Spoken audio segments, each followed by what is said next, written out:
మనలో చాలామంది చికెన్ వండిన తర్వాత లోపల కట్ చేస్తే ఎర్రగా లేదా పింక్గా కనిపించే భాగాలను చూసి భయపడుతుంటారు. చాలామంది అది సరిగ్గా వండలేదనో లేదా రక్తం మిగిలిందనో అనుకుంటారు. కానీ నిజానికి అది అన్సేఫ్ కాదు. చికెన్లో కనిపించే ఆ ఎర్ర రంగు సాధారణంగా మయోగ్లోబిన్ అనే ప్రోటీన్ వల్ల వస్తుంది. ఇది మజిల్స్లో ఆక్సిజన్ నిల్వ చేసేది.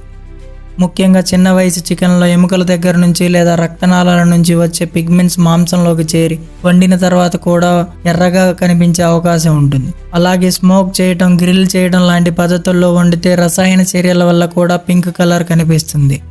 కానీ ఇక్కడ ముఖ్యమైన విషయం ఏమిటంటే రంగు ద్వారా చికెన్ సేఫ్ అనేది చెప్పలేం.